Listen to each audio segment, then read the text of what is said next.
সাল্লি আলা লানা মুহাম্মাদ ওয়া আলা আলি সাইয়্যিদিনা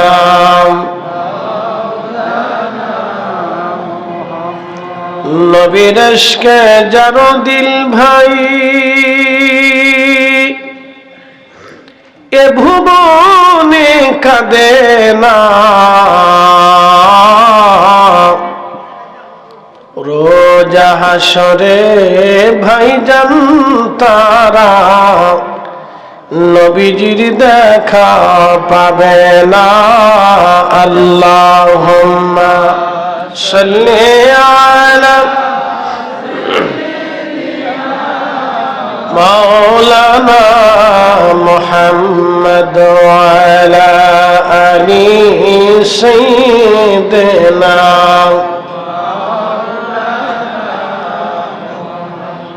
বাড়ি বাড়ি করো রে মন বাড়ি ঘর তোমার না যে বাড়িতে শৈবারে মন কবর তাহার ঠিকানা আল্লাহুম্মা আহা মাশাআল্লাহ আল্লাহু আকবার মাওলানা মুহাম্মদ ওয়া আলা আলি সাইয়্যিদিনা লা ইলাহা ইল্লাল্লাহ লা ইলাহা ইল্লাল্লাহ লা ইলাহা حسبي ربي جل الله ما في قلبي غير نور محمد صلى الله لا إله إلا الله لا إله إلا الله لا إله إلا الله لا إله ইল্লাল্লাহ মুহাম্মাদুর রাসূলুল্লাহ সাল্লাল্লাহু আলাইহি ওয়াসাল্লাম। মহাগ্রন্থ পবিত্র কোরআনুল কারীম থেকে আয়াতে কারিমার এক বিশেষ অংশ আপনাদের সামনে উপস্থাপন করেছি। তারই নিরিখে আলোচনা করার আল্লাহ যেন তৌফিক নসিব করেন, জোরে বলেন আমিন। ইয়া আইয়ুহাল্লাযীনা আমানু, হে ঈমানদার, আমিনু, তোমরা ঈমান আনো। আল্লাহ ঈমানদারকে ঈমান আনতে বললেন।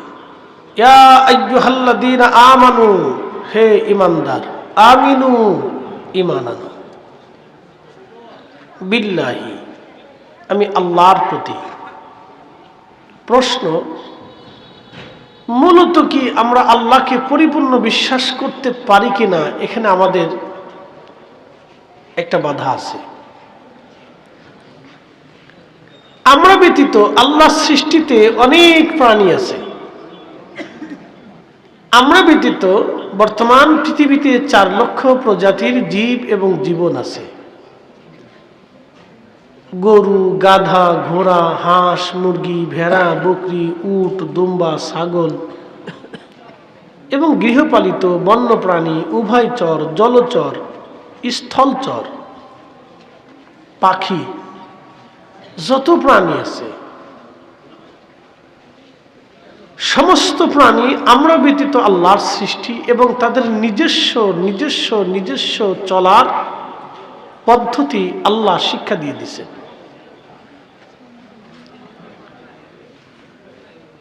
প্রত্যেকেরই পরিবার আছে এবং তাদের জীবন আল্লাহ দিয়েছেন, খাদ্য দিয়েছেন। তাদের জন্ম পদ্ধতি, জীবন পদ্ধতি, খাদ্যাভ্যাস, থাকার অভ্যাস সবকিছু আল্লাহ ভিন্ন ভাবে করে দিয়েছেন। তাদের আকার আকৃতি, চালচলন, উঠা বসা এবং তাদের শরীরের স্ট্রাকচার আল্লাহ ভিন্ন ভাবে করে দিয়েছেন। ভালো করে বুঝেন। আমাদেরকেও আল্লাহ দিছেন।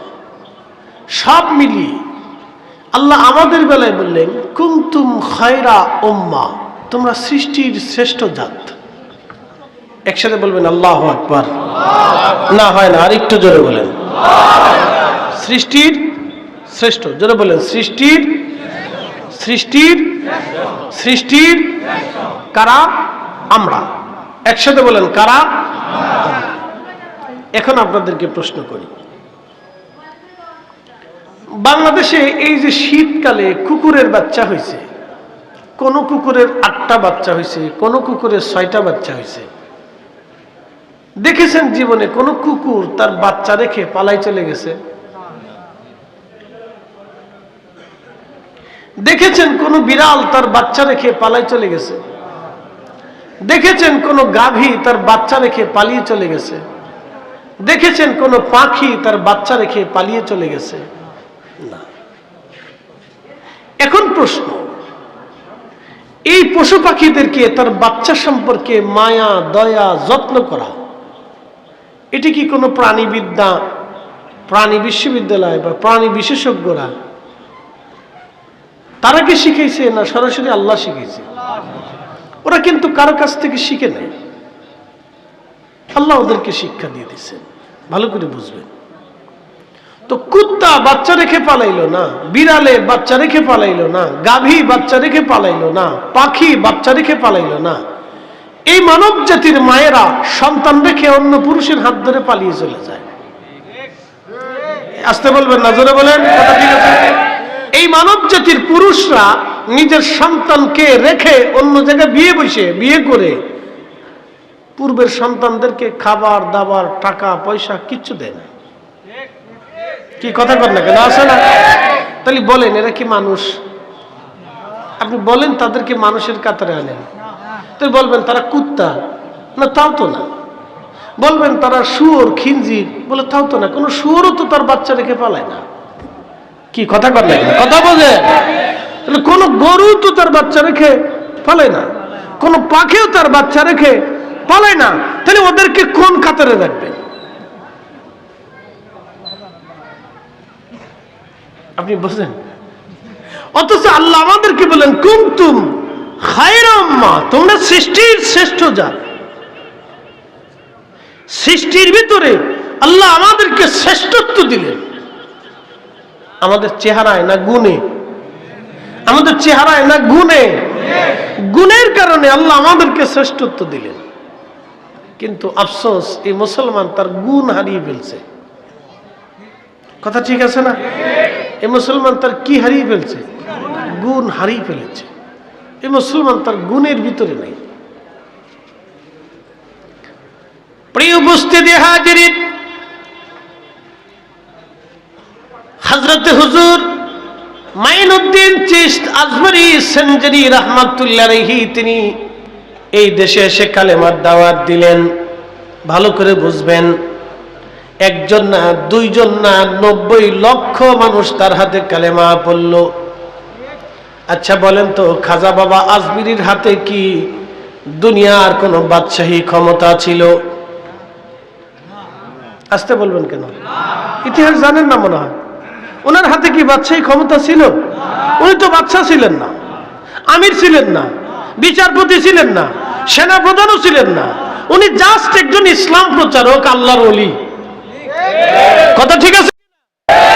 তো উনি তো কালেমার দাওয়াত দিলেন, তো ওনার হাতে 90 লক্ষ মানুষ কালেমা পড়লো। অথচ বাংলাদেশে আলেম আছে 60 লক্ষ, তো এদের হাতে মুসলমান মানুষ কালেমা পড়ে না কে?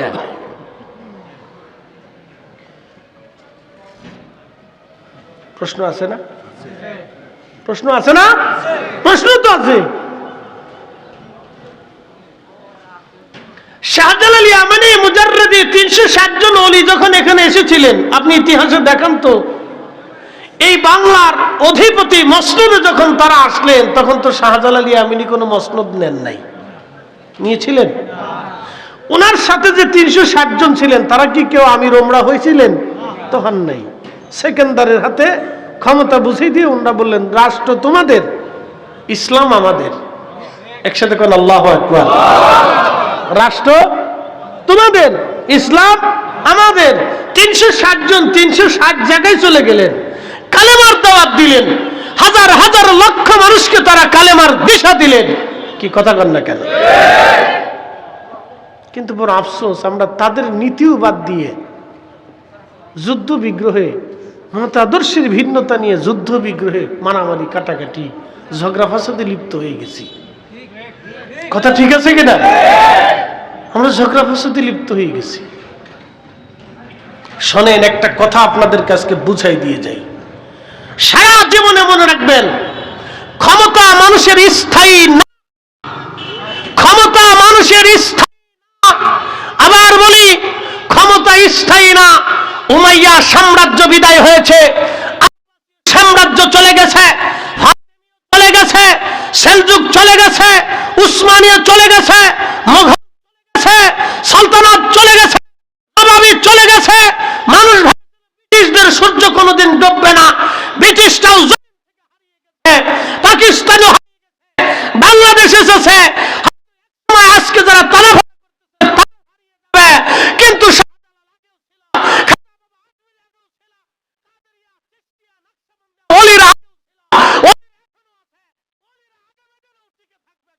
ঠিক না বেটে?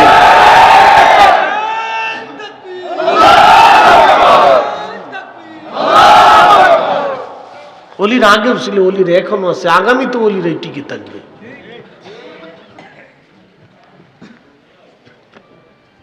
বলে কে টিকাবে?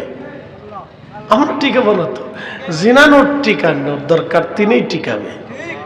আচ্ছা বলেন তো, ইসলামের বৃহৎ উপকার, একেবারে সামগ্রিক বৃহৎ উপকার কোন অলি ছাড়া অন্য কেউ করছে? আমার একটু দেখান তো, দেখেন। সাহাবীরা তারা অনেক ঊর্ধ্বে, সাহাবীদের হিসাব আলাদা। কথা ঠিক আছে কিনা?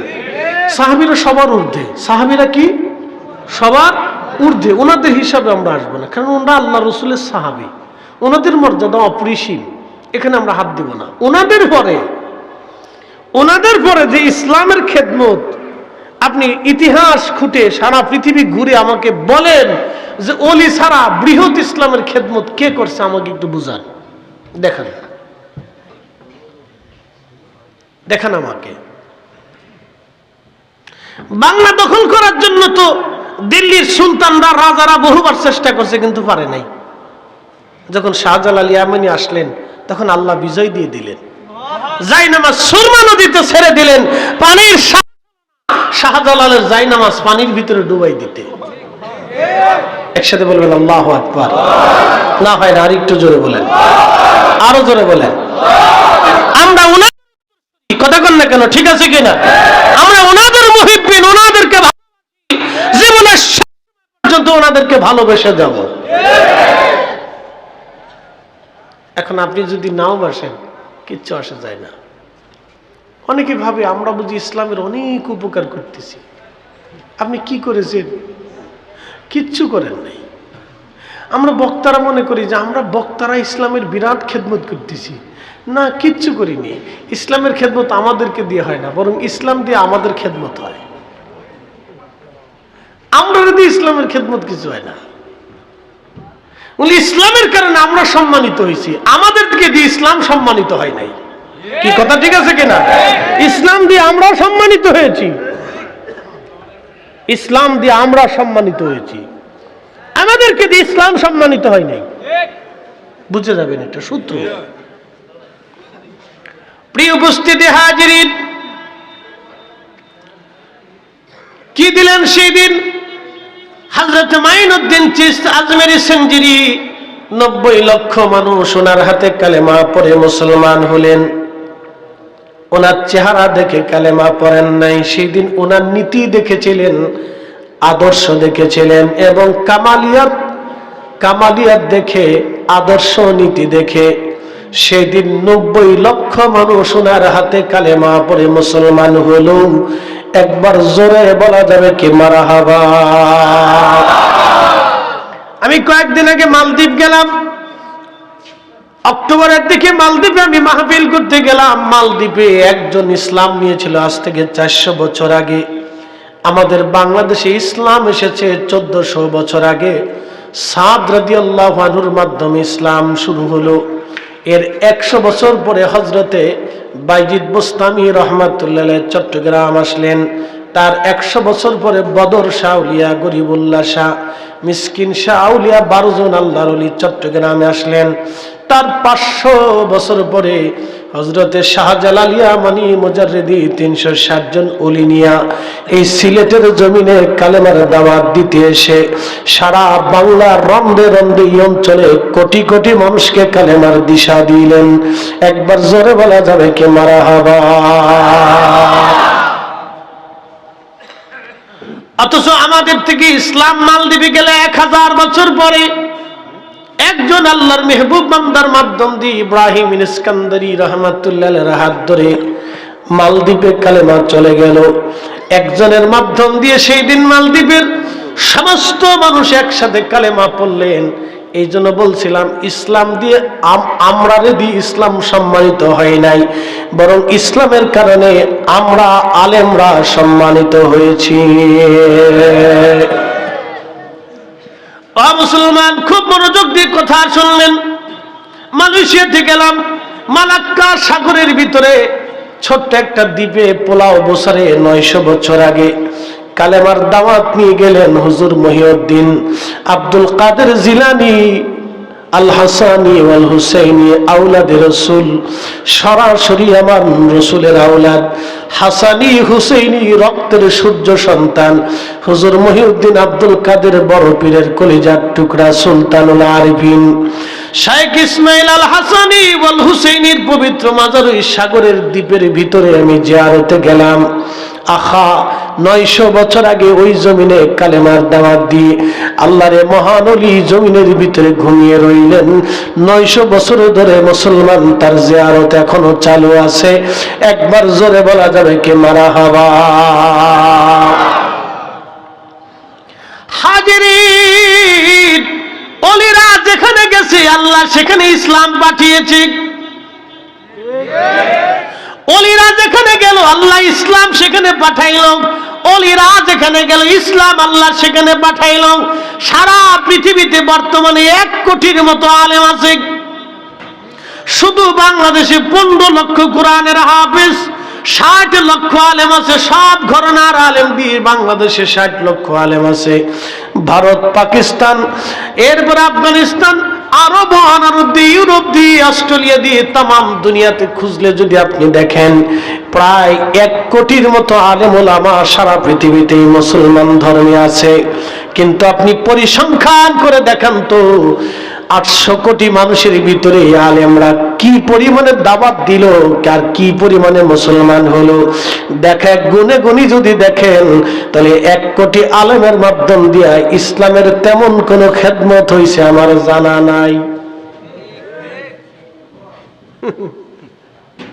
আমার একটু পরিসংখ্যান দেখান যে বছরে এত লক্ষ মানুষ কালেমা পড়ে মুসলমান হয়েছে হুজুরদের কারণে, আলেমদের কারণে, বক্তাদের কারণে। আমার একটু দেখান, খুঁজে দেখান, দেখান। এখন তো মিডিয়ার যুগ, ইউটিউবে আছে, চ্যানেলে আছে, ফেসবুকে আছে, পত্রপত্রিকা আছে। আমাকে দেখান, একটু নোট বের করে দেখাই দেন, দেখান তো কারণটা কি।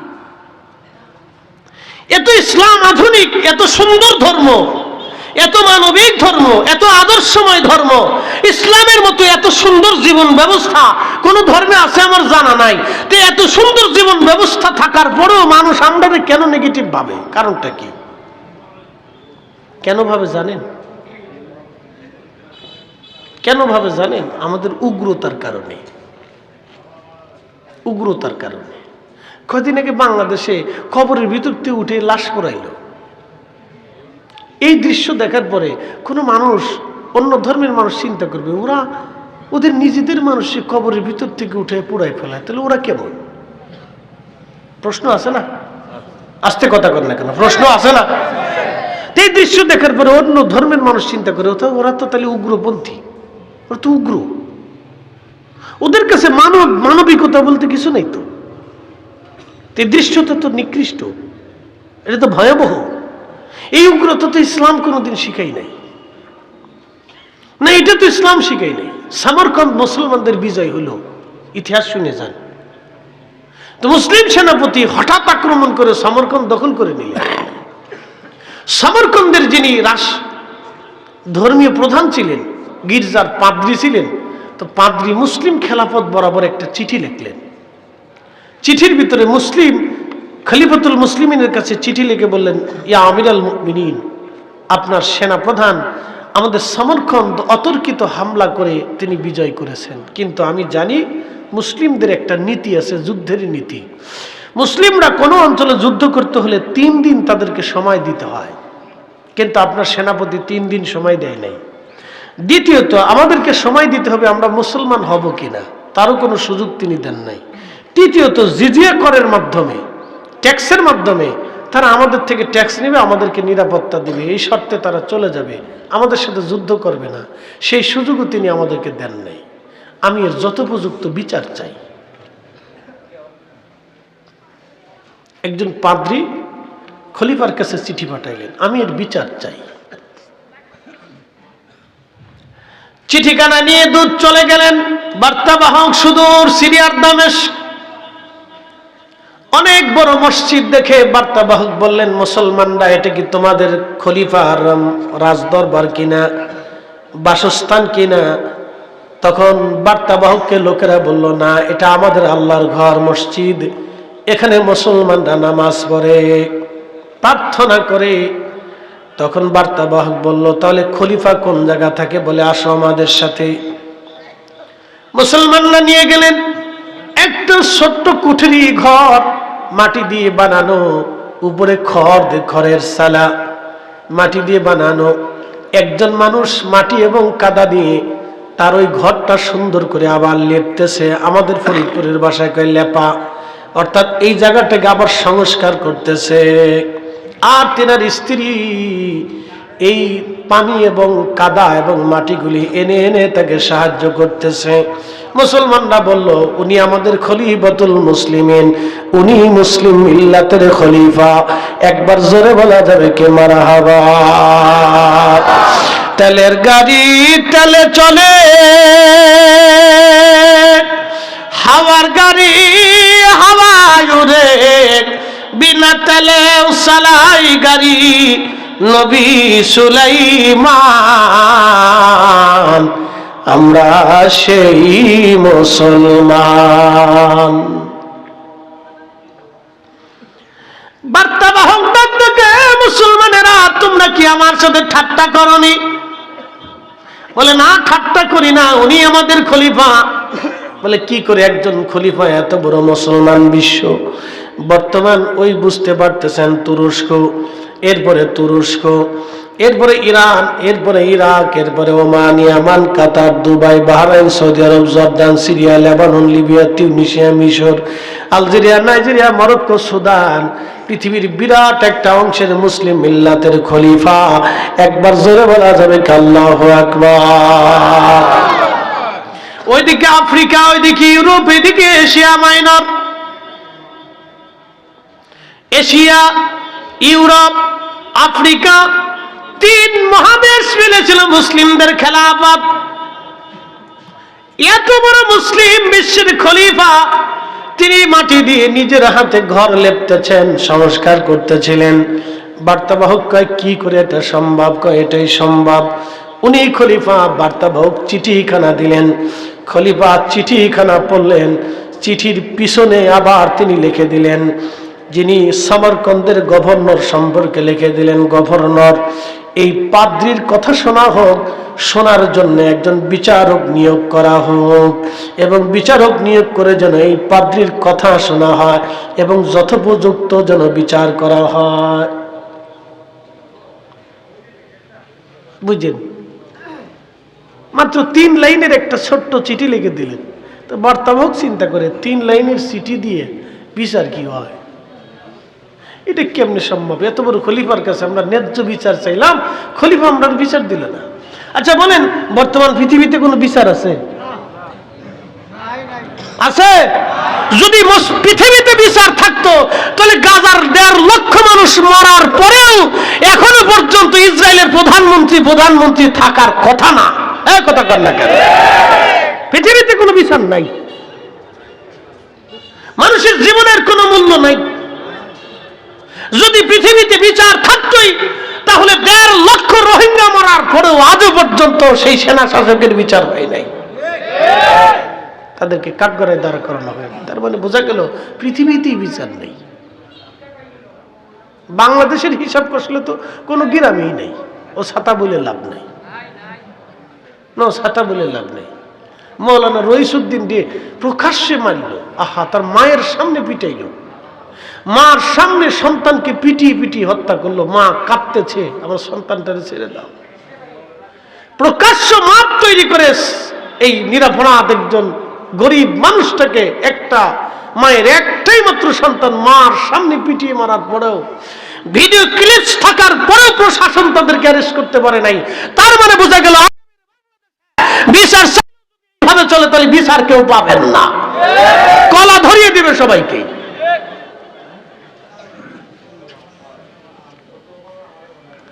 প্রিয় উপস্থিতি হাজিরিন, এই কথা বলে লাভ নাই, মূলের দিকে আমি চলে যাচ্ছি। ভালো করে শুনে যাবেন, মুসলমানদের ইতিহাস আমাদের জানা দরকার। এই জন্য আপনাদেরকে বলি, অলিদের রাস্তায় হচ্ছে নিরাপদ। ইসলাম অলিদের কাছে নিরাপদ ছিল, ইসলাম কিয়ামত পর্যন্ত অলিদের হাতে নিরাপদ থাকবে। অলিরা ছাড়া ইসলামের নিরাপত্তা কেউ দিতে পারে নাই, ইতিহাসে নেই, ইতিহাসে নেই। শাহজালালের একমত, এক পথ, এক দল, এক কোরআন, এক ঈমান, এক আকীদা, এক বিশ্বাস, এক কথা, এক ছিল। সেই সময় 360 জন দেশ দখল করলো। আর আজকে আমরা লক্ষ লক্ষ আলেম থাকার বড় দলে মতে ভাগে ভাগে বিভক্ত হয়ে গেছি। কি কথা কর না কেন? এই জন্য অলিদের কাছে ইসলাম নিরাপদ। আপনি রাগ করেন আর সাথে বেজার হন, ও দেখার টাইম নেই। অলিদের কাছে ইসলাম নিরাপদ ছিল, অলিদের কাছে ইসলাম নিরাপদ থাকবে। অলিদের কাছে মুসলমানদের বিজয় হয়েছিল, অলিদের মাধ্যমে মুসলমানদের বিজয় হবে। অলিদের মাধ্যমে ইসলাম প্রসারিত হয়েছিল, অলিদের মাধ্যমে মুসলমানরা হকের দিশা পাইয়া আগামীতে অলিদের মাধ্যমে ইসলামের বিজয় আসবে। কথা কন না কেন? আপনি বিশ্বাস করেন না করেন, সাথে ইতিহাস করে দেখেন।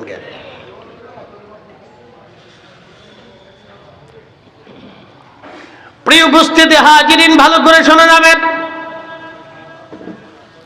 চিঠি নিয়ে চলে গেলেন বার্তাবাহক, তিনি তিনার পাদ্রির কাছে চিঠিখানা দেওয়ার পরে পাদ্রি চিঠিখানা পরে চিন্তা করলেন, হায় হায়, এত বড় মুসলিম মিল্লাতের নেতা, আমি তার কাছে বিচার চাইলাম, কিন্তু সে একটা ছোট্ট সামান্য নির্দেশনা দিলেন।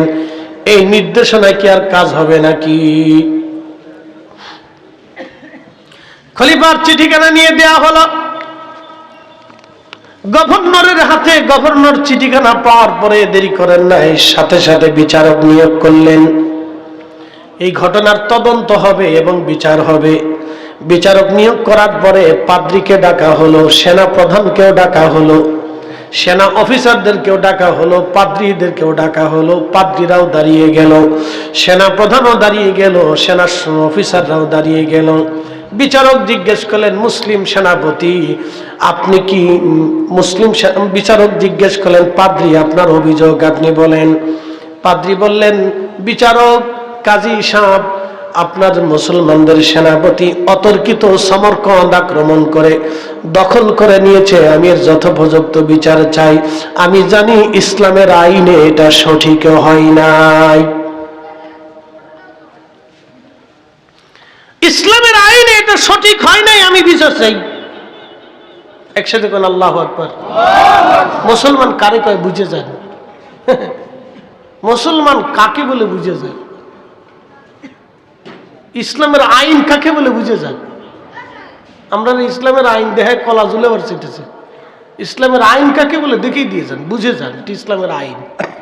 বলে আমি বিচার চাই। কাজী জিজ্ঞেস করলেন, সেনাপ্রধান আপনি যথোপযুক্ত উত্তর দেন। সেনাপ্রধান বললেন, হ্যাঁ কথা সত্য, আমি অতর্কিতভাবে এই শহর দখল করেছি। কেন? বলে আপনি তো জানেন যুদ্ধ তো একটা কৌশল, আমি যদি তাদেরকে 3 দিন সময় দেই তাহলে আমার যুদ্ধ জেতাটা কঠিন হয়ে যেত। এই জন্য অতর্কিতভাবে আমি হামলা করে সমরকন্দ জয় করে নিয়েছি। বিচারক জিজ্ঞেস করলেন, এই সেনাপ্রধান, আল্লাহ কি মুসলমানদেরকে বিজয় দিয়েছে ধোঁকা দেওয়ার জন্য না ইনসাফের জন্য? একসাথে কোন আল্লাহু আকবার। এক কথাই শেষ। এই সেনাপ্রধান, মুসলমানদেরকে কি আল্লাহ বিজয় দিয়েছে ধোঁকার জন্য না ইনসাফের জন্য? তো মুসলমানদেরকে বিজয় দিয়েছেন আল্লাহ ইনসাফ প্রতিষ্ঠিত করার জন্য, ধোঁকা দেওয়ার জন্য আল্লাহ মুসলমানদের বিজয় দেন নাই। আমি বিচারক নির্দেশ দিলাম, সূর্য ডোবার আগে আপনার সেনাবাহিনী নিয়ে সামরকান্দ ছেড়ে বিদায় হয়ে চলে যাবেন। একসাথে বলবেন আল্লাহু আকবার। না হয় না, একটু জোরে। পাদ্রী চিন্তা করে, কাজীর কথায় কি এত বড় সেনাবাহিনী চলে যাবে? এটা হয় নাকি? যিনি পাদ্রী ছিলেন তিনি বিশ্বাস করতে পারতেছেন না যে একজন কাজীর কথা এত বড় বিজয় রেখে মুসলিম সেনাবাহিনী সমরকন্দ ছেড়ে দিয়ে তারা মুসলিম বিশ্বে চলে যাবে, এটা কি হয় নাকি? বিশ্বাস করতে পারতেছে না। ঠিক তাই বিচারের কাঠগড়া থেকে বের হয়ে যাওয়ার পরেই সেনাপ্রধান নির্দেশ দিলেন দ্রুত গতিতে সেনাবাহিনীকে সমরকন্দ ছেড়ে চলে যেতে হবে সূর্য ডোবার আগে। মুভ, যার যার অস্ত্র শস্ত্র মাল সামানা নিয়ে দ্রুত গতিতে রেডি হয়ে বের হয়ে পড়ো। হাজার হাজার মুসলিম সৈন্য বের হয়ে যাচ্ছে, সমস্ত মাল সামানা অস্ত্র শস্ত্র যুদ্ধের সরঞ্জাম নিয়ে মুসলমানরা বের হয়ে যাচ্ছিলেন। সেনাপ্রধান সবার পরে যাবেন, কারণ সেনাপ্রধান তো আর আগে যাবে না, সবার শেষে একবারে বিদায় হয়ে যাবেন। সেনাপ্রধান নির্দেশনা দিচ্ছেন, সব মুসলমানরা রেডি হয়ে গেল, সমরকন্দ ছেড়ে দিতে হবে, বিচারক রায় দিয়েছে। এক সিলেটের মুসলমান ভালো করে শুনে যাবেন, গোয়ালাবাজারবাসী, আহা সেই দিন সূর্য কুসুম আকৃতি ধারণ করেছে, ডুবে ডুবে যায়, সেনাপ্রধানও চলে যাচ্ছে। মুসলিম মিল্লাতের সেই দিন সমরকন্দ থেকে মুসলমান বিদায় হয়ে যাবে। আল্লাহর ইনসাফের ভিত্তিতে কাজী বিচার করেছেন। মুসলমানরা ইনসাফটাকে কিভাবে পছন্দ করত দেখেন, ইনসাফকে মুসলমানরা কিভাবে ভালোবাসত, ইনসাফের প্রতি মুসলমানদের মাথা কতটা নিচু ছিল, ইনসাফের প্রতি মুসলমানরা কতটুকু ঝুঁকেছিল, ইনসাফ থেকে মুসলমানরা নিজেদের জীবন অবলম্বন করে দিয়েছিল। মুসলমানদের ইনসাফ এত সুন্দর ছিল সেই দিন। আহা, মুসলিম সেনাপতি বের হয়ে যাবেন, ঠিক এমন সময় পাদ্রী দাঁড়ায় গেল লোকজন নিয়ে। সমরকন্দবাসী মুসলিম সেনাপতি কাজী আমির ওমরার সামনে দাঁড়ায় বললেন, দেখেন আপনাদেরকে আমরা এই সমরকন্দ থেকে যেতে দেব না। বলে, না, আমাদের বিচার হয়েছে, রায় হয়েছে, চলে যেতে হবে। আমরা আমাদের বিচার ও ইনসাফের প্রতি আমরা মাথা নত করে থাকি। পাদ্রী বললেন, এত সুন্দর জাতিকে যদি আমরা আমাদের দেশ থেকে তাড়ায় দিয়ে চলে যাই, তাহলে এমন সুন্দর জাতি আমাদের নসিবে কোনোদিন আর হবে না। এত আমানতওয়ালা ইনসাফওয়ালা জাতিকে আমাদের দেশ থেকে আমরা বিতাড়িত করব না। এদের কাছে প্রত্যেকটা মানুষ নিরাপদ, এদের কাছে এই দেশ নিরাপদ, এদের কাছে এই দেশ নিরাপদ। আমরা আপনাদেরকে যেতে দেব না, আপনারা আমাদের দেশ থেকে চলে যাবেন না, আমরাও আপনাদের সাথে কালেমা পড়ে মুসলমান হয়ে যাব। সেই দিন হাজার হাজার সমরকন্দের মানুষ কালেমা পড়ে মুসলমান হয়ে গেল। একবার আওয়াজ তুলে বলবেন কি আল্লাহু আকবার। আমি মনে হয় একটা ঘটনা দিয়ে আপনাকে ইসলাম ও ইনসাফ একসাথে বুঝাই দিলাম। ইসলাম ও ইনসাফ আপনাকে একটা ঘটনা দিয়ে বুঝিয়ে দিলাম। এভাবেই পৃথিবীতে ওলিরা ইসলাম ও ইনসাফ দুনিয়ার ভিতরে মানুষকে বুঝাইছে যে তোমরা মুসলমানদের কাছে নিরাপরাধ, মুসলমানের সন্তান যেমন মুসলমানের কাছে নিরাপরাধ, হিন্দুর সন্তান ও মুসলমানের কাছে এরকম নিরাপদ। এইভাবেই সারা জীবন মুসলমানদেরকে ওলিরা শিখিয়েছে, উগ্রতা না। পৃথিবীর কোন অলির জিন্দিগিতে নাই কোনো মুরিদকে সে উগ্রতা শিখিয়েছে। কিন্তু দুর্ভাগা হতভাগা জাতি আমরা জিহাদের নাম দিয়ে উগ্রতা শিখতেছি, ভাবতেছি আমরা বড় মুজাহিদ হয়ে গেছি, বড় জিহাদওয়ালা হয়ে গেছি। এই মিয়া, সাহাবীদের থেকে জিহাদওয়ালা কি আছে পৃথিবীতে? যারা দ্বীনের জন্য, কালেমার জন্য নিজের জীবন দুশ্মনী করেছে, না খেয়ে থেকে তারা মাসের পর মাস জিহাদ করেছে। দেখেছেন পৃথিবীতে কোন সাহাবীর হাতে কোন নিরপরাধ মানুষ মরেছে? এই কথা কর না কেন, জোরে বলেন আছে? কোন প্রমাণ আছে? কোন সাহাবীর হাতে কোন গাছ কেটেছে, কোন বাড়িতে আগুন দিয়েছে, কোন মাল করেছে, কারো মেয়েকে ধরে নিয়ে এসেছে, কারো নারীকে ধর্ষণ করেছে, কোন বৃদ্ধকে হত্যা করেছে, কোন শিশুর গায়ে হাত দিয়েছে? একসাথে বলবেন আল্লাহু আকবার।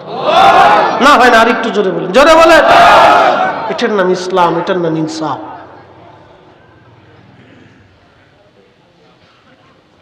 এই শিক্ষাটা তাম পৃথিবীতে অলিরা দিয়েছে, অলিরা দিয়েছিলেন।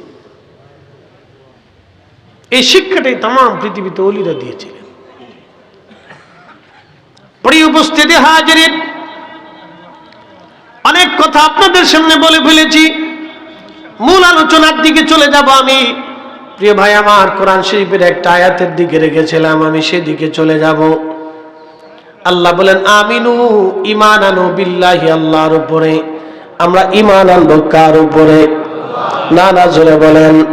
যদি আল্লাহর উপরে ঈমান আনি, রব্বুল আলামিন আমাদেরকে নির্দেশ দিলেন ইন্নাল্লাহা ইয়া'মুরু বিল আদলি ওয়াল ইহসান। আমি আল্লাহ তোমাদেরকে নির্দেশ দিলাম তোমরা দুনিয়াতে ন্যায় বিচার করবে, ন্যায় প্রতিষ্ঠিত করবে। দুনিয়ার ভিতরে তোমরা ন্যায় করবে, ন্যায় প্রতিষ্ঠিত করবে। বাংলাদেশের কথা বলে লাভ নাই। এদেশের মুসলমানরা 500 টাকা দিলে সিলেট আদালতে যাইয়া দাঁড়াইয়া মিথ্যা সাক্ষ্য দিয়ে চলে আসে। বেশি টিয়া লাগে না তো, 500 টিয়া দিলে হয়েছে। দাম লাগে না, মাঝে মধ্যে বিরিয়ানির 1 প্যাকেট ধরাই দিই সারে। Made in Bangladesh. ইসিরে কলার ভিতরে যেমনি ফরমালিন মিশাইয়ে জাতি দেখলে আপনার কাছে লজ্জা করবে যে এরা মানুষ হয় কুত্তার চাইতে নিকৃষ্ট। হাই হাই হাই হাই, ওই কলা মানুষের খাওয়াচ্ছে।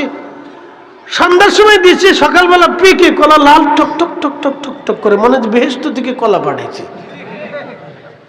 পেঁপে যদি দেখেন, পেঁপে এমন সুন্দর লাল টক টক, মনে হয় যে আল্লাহ জান্নাত থেকে ফেরেশতা দিয়ে পেঁপে পাঠাইছে। এত চমৎকার শক শক শক শক শক শক করে। চিন্তা করেন এই ব্যবসায়ীরা, আহা আল্লাহু আকবার, মানুষের বিষ খাওয়াচ্ছে। ওটা খেয়ে খেয়ে বাংলাদেশের 3.5 কোটি মানুষ কিডনি রোগের সাথে আক্রান্ত। পরিসংখ্যান এসেছে 3.5 কোটি। কত মানুষ? 3.5 কোটির মতো মানুষ কিডনি রোগের সাথে আক্রান্ত, প্রত্যক্ষ পরোক্ষ এইভাবে জড়িত হয়ে গেছে।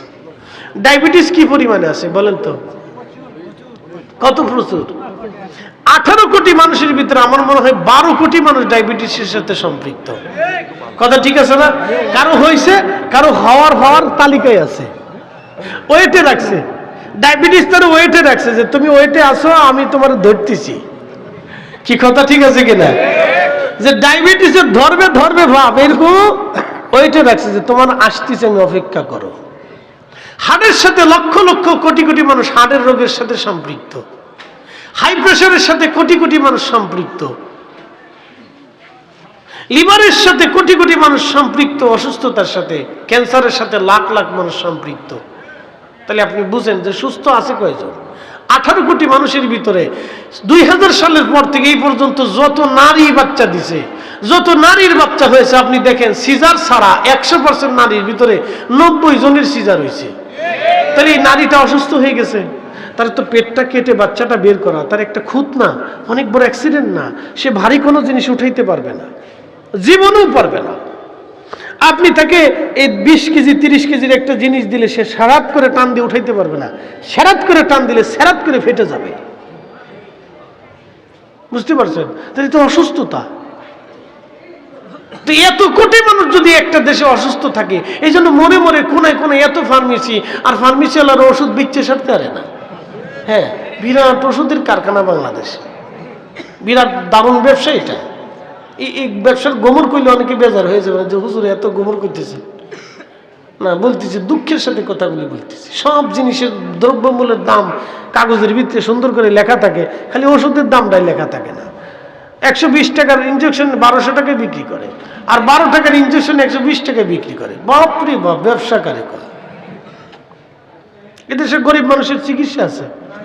কোথায় আছে আমরা বলেন তো? সদর হসপিটালে যায় দেখেন, গেলে আপনার বমি আসবে, মনে হচ্ছে আপনি দুনিয়ার আড্ডাখানা নোংরাখানার ভিতরে চলে আসছে। ও যারা পরিষ্কারের জন্য রাখছে যারে, ও জীবনে পরিষ্কার করে বলে মনে হয় না। ও সকালে কোনোদিন অফিসে ঠিক মতো আসে কিনা আল্লাহ জানে, আর খালি ঘুরে গুনগুর করে করতে ধান্দা করবে তা। হ্যাঁ, না পরিষ্কার করে না তো, গন্ধ ওর ভিতর গেলে অসুস্থ মানুষ অসুস্থ হয়ে পড়বে, এত গন্ধ এর ভিতর থেকে আসে। পরিষ্কার নাই, পরিচ্ছন্নতা নেই, কি একটা অবস্থা, বলি তো লাভ নাই। বলে হুজুর এই ওয়াজ করে লাভ কি? ওয়াজ করে আপনাকে শোনাইতেছে, আর কি করবে? আমার ওয়াজ তো আর কাজে লাগবে না, কারণ আমি তো সরকারের কোনো দায়িত্বে নাই, এই জন্য আমারটা তো কাজে লাগবে না। তারপরে আপনাদের শোনায় শুনে সতর্ক করতেছি যে সতর্ক থাকে না, কি করার আছে। দুর্ভাগ্য আমাদের, পৃথিবীর উন্নত বিশ্ব যায় দেখেন, দরিদ্র গরিব মিসকিন ধনী দরিদ্র একসাথে সবার চিকিৎসা হয়, সিরিয়ালের সাথে চিকিৎসা হবে। বড় ডাক্তার গরিবরাও দেখবে, ধনীকেও দেখবে, একসাথে বলবেন আল্লাহু আকবার। আহা কি সুন্দর। তাদের দেশে একটা কুত্তা মারলেও আপনারা পুলিশে ধরে লয়ে যাবো গা, জীবন আপনারা ছাড়বে না সহজে। প্রেসিডেন্ট ফোন দিলেও ছাড়বে না, এদেশে মানুষ মেরে ফেললেও কিছু হয় না। যে অবস্থা দাঁড়াইছে, বলে দুঃখের কথা বলে লাভ নেই। ও স্বাধীনতার পর থেকে এই পর্যন্ত এটা চলতেছে, কবে যে ভালো হবে তাও জানি না। আরে আমরা সবাই মিলে জিকির ফিকির করে দোয়া করতে হবে যে আল্লাহ আমরা দেশে যারা ক্ষমতায় দিবা তাদেরকে আল্লাহ তুমি একটু মানুষ বানাইও। কি কথা ঠিক আছে কিনা? মুসলমান বানাও আর না বানাও, মানুষটা বানাও। কি কথা ঠিক আছে কিনা? যারা আল্লাহ দায়িত্বে থাকবে, রাষ্ট্রের দায়িত্বে ক্ষমতায় আসুক, আর সরকারি ভাবে রাষ্ট্রীয় পর্যায়ে যারাই থাকুক, আল্লাহ মুসলমান হোক আর না হোক, যদি একটু মানুষ হোক। এছাড়া তো আর কিছু করার নাই ভাই, দুঃখের সাথে কথাগুলি বলতে হচ্ছে। আপনাদের সিলেট তো মোটামুটি ভালো, সিলেটটা মোটামুটি ভালো, এরপরে গেলে আর বলে লাভ নাই না। ব্রাহ্মণবাড়ি এই যে 10 বছর ধরে মাহফিল করে উড়ে রাস্তা, যদি একবার ঢুকেন আর বেরোন তা আপনি অসুস্থ হয়ে পড়বেন। টিকুর টিকুর ঢিকুর ঢিকুর টিকুর টিকুর ঢিকুর ঢিকুর। ব্রাহ্মণবাড়িয়া হবিগঞ্জ আর আমার শ্বশুর বাড়ির দেশ শরীয়তপুর জেলা, অথচ এই 3 জেলায় আপনি কত বিদেশি থাকে। আমার শ্বশুর বাড়ি গ্রামে 100 লোক থাকে ইউরোপে, আমার শ্বশুর বাড়ি ফ্যামিলির ভিতরে 10 জন আছে ইউরোপে, ফ্যামিলি ট্যামিলি বাচ্চা কাচ্চা সব ইউরোপে থাকে। এত ধনী এলাকা, এত রেমিটেন্স বিদেশ থেকে আসে, তারপরে রাস্তা কুতুর কুতুর ধুকুর ধুকুর, মানে যে দেশের সব মরে গেছে, কিচ্ছু নাই দেশে। হ্যাঁ, আমি শ্বশুর বাড়ি ডরেই যাই না, যে না গত তারিখ একটা মাহফিল ছিল, এই সুযোগে গেছি, আর আমি 6 বছরের ভিতর ঢুকছি না। না রাস্তা ভালো নয়, শ্বশুর বাড়ি যেয়ে লাভ নেই, যাই না, আমি দুঃখে যাই না। এই অবস্থা চলতেছে। আর আমাদের দেশের মেয়েদের কথা তো বলে লাভ নাই। হুজুর কেন বলবেন না? পৃথিবীর উন্নত দেশে মেয়েদেরকে দেখেন, ওরা গবেষণা করে, ওরা পড়ালেখা করে, ওরা গবেষণা করে, নিত্য নতুন জিনিস ওরা আবিষ্কার করে, প্রযুক্তি আবিষ্কার করে। আর আমরা দেশের বেডিরা খালি ঘরের ভিতরে বসে বসে আবিষ্কার করে যে কেমনে শাশুড়ির ঘর থেকে বের করা যায়, আর শ্বশুরের কেমনে চালাকি করে ছোট ভাইয়ের ঘরে পাঠানো যায়। এটা এইগুলি বসে বসে আবিষ্কার করে। শয়তান কোথাকার, এই জাতির কেমনে ওয়াজ শোনাবো বলেন তো? কবে সেন্স হবে আমি জানি না। আসলে আমাদেরকে পরিবর্তন হতে হলে আমাদের নারীদেরকে পরিবর্তন করার দরকার। নারীরা যদি পরিবর্তন হয় তো নারী পারে তার সন্তানকে আদর্শবান সন্তান তৈরি করতে। একটা মা পারে। কে পারে? কথা কর না কেন, কে পারে? না না জোরে বলেন, কে পারে? মা পারে।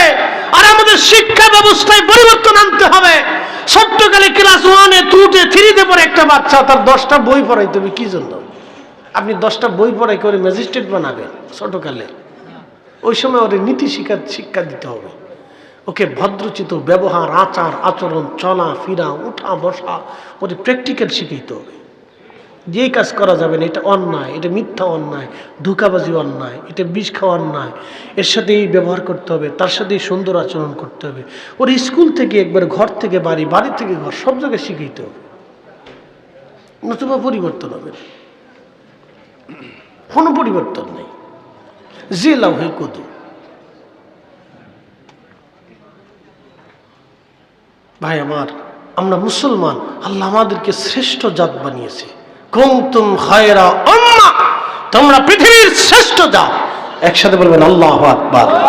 না হয় না, আর একটু জোরে বলেন, আরো জোরে বলেন, চিৎকার মেরে আওয়াজ তুলে বলেন। শাহজালাল ইয়ামিনী মুজাররিদি ক্ষমতায় আসলেন, মন্দির ভাঙছে কয়টা? কোন ইতিহাসে আছে? একটা মন্দিরও ভাঙছে উনি। তো উনার থেকে ইসলাম প্রচার কি আমরা বেশি করি? উনার থেকে দিন কি আমরা বেশি জানি? উনি নামাজ পড়ছে যেমনে, আমরাও নামাজ পড়ি সামনে। আমার নতুন করে বুকে হাত বাঁধে জোর করে ঝগড়া বাঁধানোর দরকার কি? তাই আসতে করবেন না, জোরে বলেন। এই ঝগড়া তো আমাদের ভিতরে বাঁধানোর দরকার না। দরকার আছে? হুজুরে দাওয়াত দেন, হুজুর এসে মিলাদ পড়ে যান, মিলাদ পড়লে আপনার বাড়ি যাব না, তো কি করলে যাবেন? আগের জমানার 50 বছর আগের মুন্সি সাহেবরা দাওয়াত দিলে মুন্সি সাহেব বাড়িতে দোয়া করে যাইতো, মিলাদ পড়ে যাইতো। কিন্তু মুন্সি সাহেব যেই বাড়ির মহিলারা বেপর্দায় চলতো, মুন্সি খুব কড়া মুন্সি ছিল, ওই বাড়ি মুন্সি দাওয়াত নিত না। আসতে কর না, জোরে বলেন। যেই বাড়ি যেই লোকে সুদ খাইছে মুন্সি ওই বাড়ি দাওয়াত নেয় নাই। যে খাইছে মুন্সি জীবনে, যে লোকের মেয়ে মানুষ রাস্তায় বেপর্দা বেহায়া চলছে ওই বাড়ি দাওয়াত নেয় নাই। আর এখনকার মুন্সি বাড়ি মিলাদ দিলে তুমি বাড়ি মিলাদ পড়াইলে দাওয়াত নিতাম না।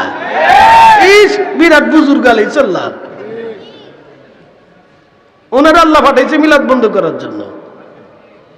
আজ পর্যন্ত সুদ বন্ধ করতে পারে নাই, আজ পর্যন্ত ঘুষ বন্ধ করতে পারে নাই, আজ পর্যন্ত করতে পারে নাই, আজ পর্যন্ত পতিতলায় থেকে একটা নারী এনে তার জীবন ফিরিয়ে দিতে পারি নাই। আমরা সে মিলাদ বন্ধ করার জন্য, জিকির বন্ধ করার জন্য, এই জন্য আমাদেরকে জীবনে কোনো উন্নয়ন হয় না। কথা কর না কার কথা কি বেশি করা বলে বললাম? অযৌক্তিক বললাম কিছু? আমাদেরকে যেটা বন্ধ করার আল্লাহ পাঠাইছিল সেটা পারি নাই। আমরা এসে দোয়া বন্ধ করার জন্য মানে একবারে উনি উঠে পড়ে লাগছে আদা জলকে, দোয়া বন্ধ করতেই হবে, করতেই হবে। ইসলামের ধারক বাহক গাইছে উনি। ফ্যাটের ভিতরে বোমা মারলে পায়খানা ছাড়া কিচ্ছু নেই।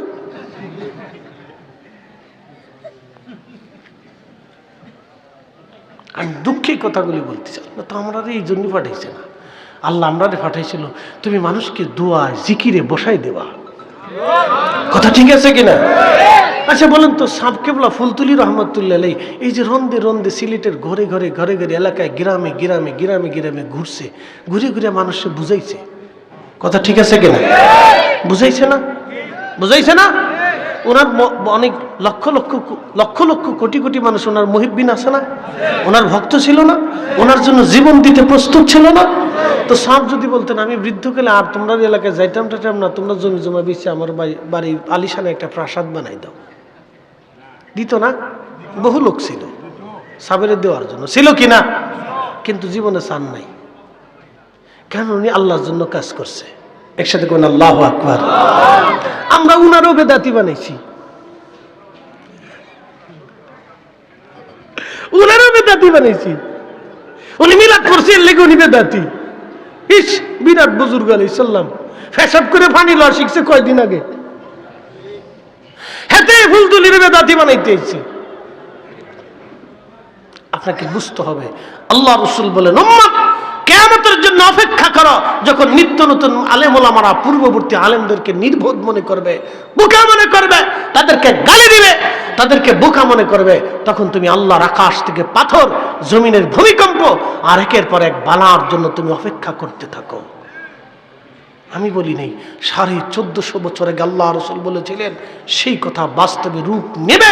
আকাশ ভেঙে যাবে, পৃথিবী পুড়ে যাবে, যাবে। রাহমাতের নবীর কথা এক চুল পরিমাণও ডাংবাম হবে না। কথা বলে ঠিক আছে কিনা?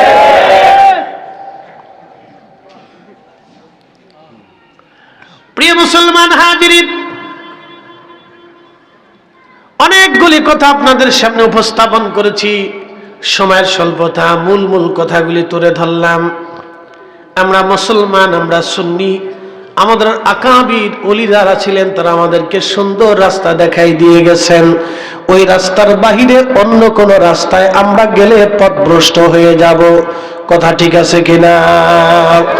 আল্লাহ রাব্বুল আলামিন তার ওলিদের পথে চলার তৌফিক আমাদেরকে দান করুন। আওয়াজ তুলে জোরে বলেন আমিন। আল্লাহুম্মা সাল্লি আলা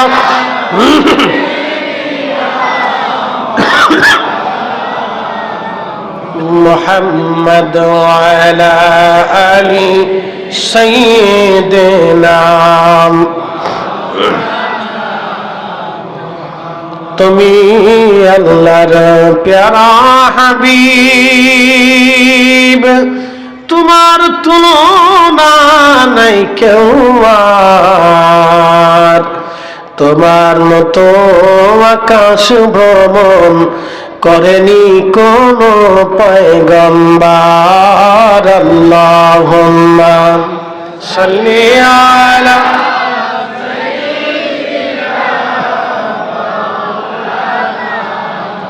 মুহাম্মদ ওয়া আলা আলি সাইয়্যিদিনা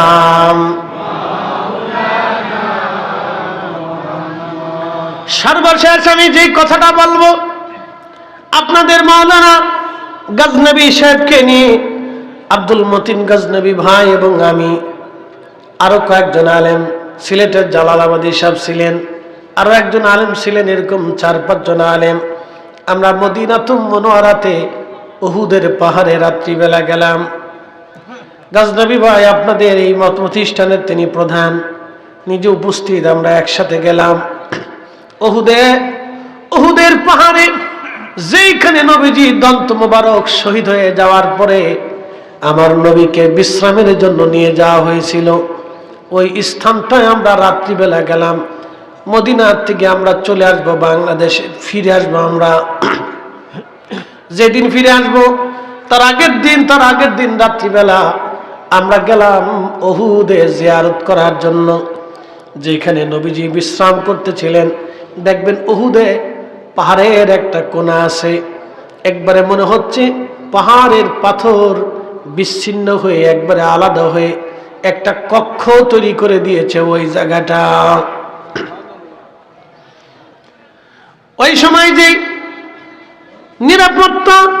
নিরাপত্তার জন্য ওই জায়গাটা সৌদি সরকার ঘিরে রেখে দিয়েছে, কিন্তু তার কাটাগুলি কাটা ছিল। চিন্তা করলাম দিনের বেলা গেলে পুলিশ যায়।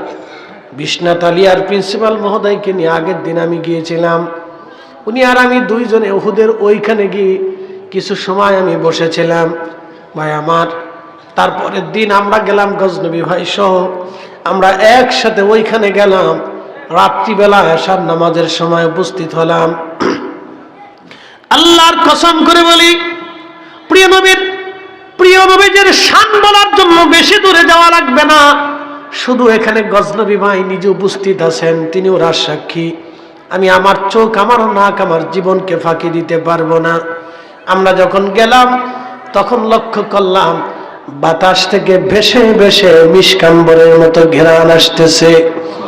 আল্লাহু আকবার! এই মাহফিল সাক্ষী, ঘ্রাণ আসতেছিল, শুধু ঘ্রাণ আর ঘ্রাণ। আশ্চর্য হয়ে গেলাম, এত ঘ্রাণ কেন আসে? আহা, পাকিস্তানি একটা ছেলে আমাদের জন্য খেজুর নিয়ে আসলো। ছেলেটা আমাদেরকে বলল, হুজুর এখানে রাত্রিবেলা ঘ্রাণ আসে, আমাদেরকে খেজুর খাওয়াবে। তার আগে আমরা গেলাম ওইখানে, সিমেন্ট দিয়ে জায়গাটা ঘিরে রাখা ছিল, যেখানে রাহমাতের নবী বিশ্রাম করেছিলেন। জানালার মতো একটু কাটা ছিল, আমরা মাথা দিয়ে ভিতরে মাথা ঢুকে লক্ষ্য করলাম ভিতর থেকে মিশকে আম্বরের ঘেরান আসতেছে, অটোমেটিক ঘেরান শুধু আসতেছে, ঘেরান আসতেছে। আমরা ওইখানে আসার নামাজ পড়লাম, নফল নামাজ পড়লাম, মিলাদ শরীফ পড়লাম, দোয়া করলাম। ওখান থেকে মসজিদ নববীর সবুজ মিনারা একেবারে সোজাসুজি দেখা যাইতেছিল। এত সুন্দর চমৎকার ঘ্রাণ আসতেছিল। ওইখানে আমরা কান্নাকাটি করলাম, দোয়া করলাম, আল্লাহর দরবারে আমরা মাপ চাইলাম। পাকিস্তানি ছেলেটা আমাদের জন্য খেজুর নিয়ে আসলো, আমরা ওইখানে বসে বসে খেজুর খাইলাম, দোয়া করলাম, দীর্ঘ সময় বসে রইলাম। কারণ মদিনার থেকে চলে আসবো, আর কোনোদিন মদিনাতে যাওয়ার সুযোগ আর হবে কিনা জানি না।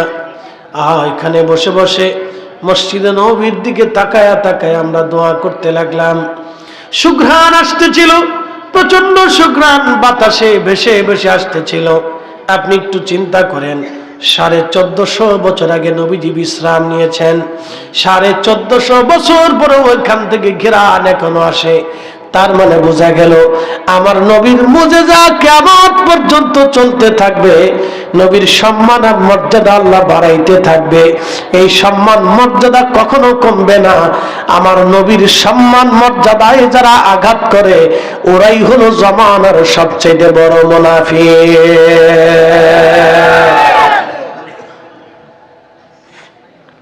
ও নামাজ পড়লো মুনাফিক, হজ করলো মুনাফিক, যাকাত দিলো মুনাফিক, রোজা রাখলো মুনাফিক, মাথায় টুপি থাকলো মুনাফিক, মুখে দাড়ি থাকলো মুনাফিক, গায়ে জুব্বা থাকলো মুনাফিক। মুনাফিক ওয়ালিল্লাহিল ইজ্জাতু ওয়ালিরাসূলিহি ওয়ালিল মুমিনিনা ওয়ালাকিন্নাল মুনাফিকিনা লা ইয়ালামুন।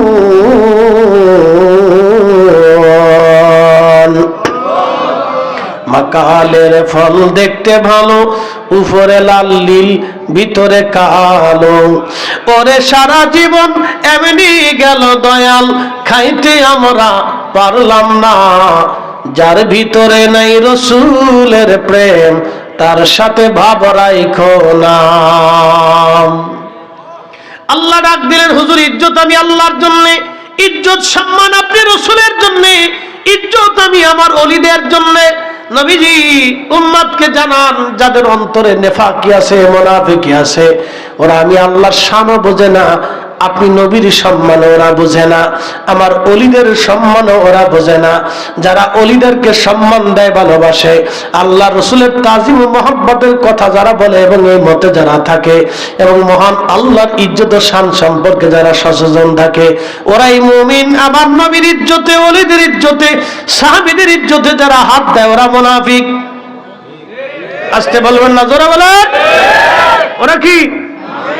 আসতে বলবেন, জোরে বলেন। ওরা কি? আমি বলছি না, আল্লাহ বলেছেন। তাহলে পৃথিবী একদিকে, কোরআন আর একদিকে, কথা ঠিক আছে কিনা?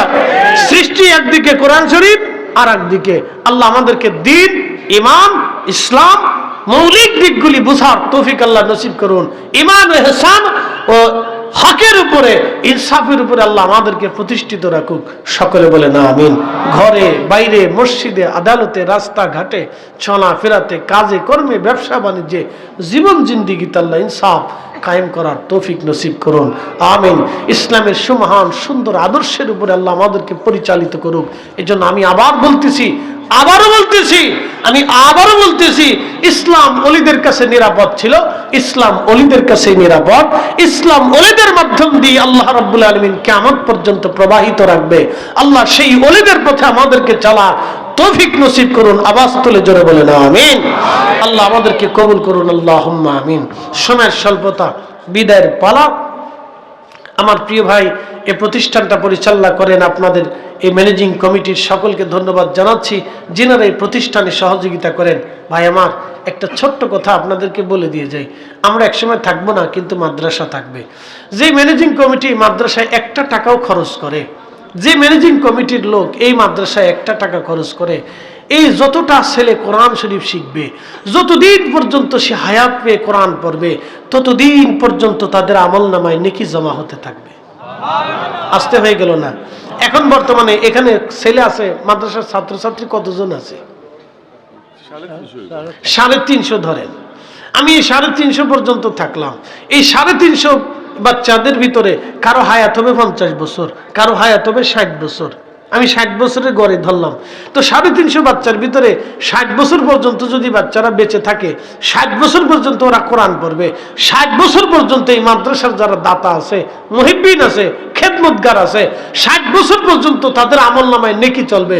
শুধু তাদের আমলনামায় নয়, আপনারা যারা এই গ্রামের মানুষ মহাব্বত করেন, এই প্রতিষ্ঠানটাকে ভালোবাসেন, আপনাদের বাবা মা, দাদা দাদি, পূর্বপুরুষরাও যারা কবরে চলে গেছে, আপনি টাকা দেওয়ার সময়, দান করার সময়, মহব্বত করার সময় 10 টাকা, 20 টাকা, 100 টাকা, 500, 1 লক্ষ, 20 লক্ষ টাকা, যে যেটা দান করেন, ওই দানের টাকাটাই যদি আপনি রেখে দিয়ে যান, মহব্বত করেন, আসেন, খোঁজখবর নেন, দেখেন, দেখভাল করেন, মাথায় মাটি কেটে ঝাঁকা ভরে মাটি দিয়ে আপনারা প্রতিষ্ঠান সুন্দর করেছেন, প্রতিষ্ঠানে দেখভাল করেন, আপনাদের আব্বা আম্মা, পূর্বপুরুষরাও যদি কবরে চলে যায়, তাহলে ওই 60 বছর পর্যন্ত তাদের কবরেও নেকি চলতে থাকবে।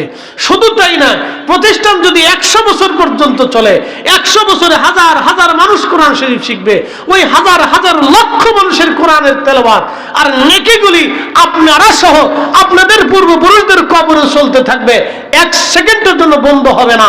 একসাথে বলবেন আল্লাহু আকবার। এটাকেই বলা হয় উম্মতে মারহুমা, এটাকে বলা হয় ইসালে সওয়াব। জিন্দা মানুষের পক্ষ থেকে মৃত মানুষের নেকি কাছে নেকি পৌঁছানোর নাম হচ্ছে ইসালে সওয়াব। আপনারা এই পদ্ধতি দিয়ে মৃত মানুষের কবরে নেকি পাঠাচ্ছেন, দোয়ার মাধ্যম দিয়ে নেকি পাঠাচ্ছেন, কোরআন খতম দিয়ে নেকি পাঠাচ্ছেন, কালেমা খতম দিয়ে নেকি পাঠাচ্ছেন, সাদকা দিয়ে নেকি পাঠাচ্ছেন, মানুষকে খাওয়াইয়া নেকি পাঠাচ্ছেন, ভিক্ষুককে দান করে নেকি পাঠাচ্ছেন, একজনের ঘর তৈরি করে নেকি পাঠাচ্ছেন, একজনের বই দিয়ে নেকি পাঠাচ্ছেন, একটা এতিম বাচ্চাকে বিনা খরচে পড়াইয়া নেকি পাঠাচ্ছেন। এটার নাম হচ্ছে ইসালে সওয়াব। তাহলে আমি সংক্ষিপ্তভাবে ইসালে সওয়াব কি জিনিস আপনাদেরকে বুঝাইলাম। এটার উপর আপনার ইস্তেকামাত থাকবেন, দায়ম কায়েম থাকবেন। কেউ এসে হঠাৎ করে বলবে বেদাত, ও সাতা বেদাতের ফতোয়ার গোষ্ঠী কি লাভেন, মনে করবেন ও শয়তান আসছে আপনাদের এই ধ্বংসের দিকে ডেকে নেওয়ার জন্য। কথা ঠিক আছে কিনা? মনে রাখবেন এটা। কেউ যদি এসে বলে এটা বেদাত, তাহলে বুঝবেন এর ভিতরে শয়তানি আছে। কি আছে? শয়তানি আছে। তো এর থেকে দূরে থাকবেন। আমি হিসাব যা বললাম, কড়া কড়া কথা বললাম। কেন বললাম? আপনাকে বুঝার জন্য বললাম। এই জন্য আপনারা এই কথার উপর ইস্তেকামাত থাকবেন, প্রতিষ্ঠিত থাকবেন। আল্লামা সাহেব কেবলা ফুলতুলি রাহমাতুল্লাহ আলাইহি হকের উপরে প্রতিষ্ঠিত ছিলেন, হকের উপরে প্রতিষ্ঠিত ছিলেন। তেনার সিলসিলা আল্লাহ রসুল পর্যন্ত চলে গেছেন। বড় বড় আকাবির ওলিদের পথে তিনি চলে গেছেন। মুজাদ্দিদ আল হুসাইনি সেরহিন্দি হয়ে, বাহাউদ্দিন নাশবন বুখারী হয়ে, হুজুর গাউসে পাক মহিউদ্দিন আব্দুল কাদের জিলানী হয়ে, খাজা বাবা আজমেরি হয়ে, শাহজালাল ইয়ামানি মুজাররিদি হয়ে অসংখ্য ওলিদের পথেই উনি চলেছেন। আল্লাহ তাআলার আখিরাতের মর্যাদাকে বুলন্দ করে দিন। আওয়াজ তুলে জোরে বলেন আমিন। সাথে আমাদেরকে আল্লাহ যেন মাফ করে দিন এবং তিনাদের পথেই চলার তৌফিক দিন। যে পথে ওলিরা চলে গেছেন সে পথে আমাদেরকে আল্লাহ কবুল করুন। জোরে বলেন আমিন।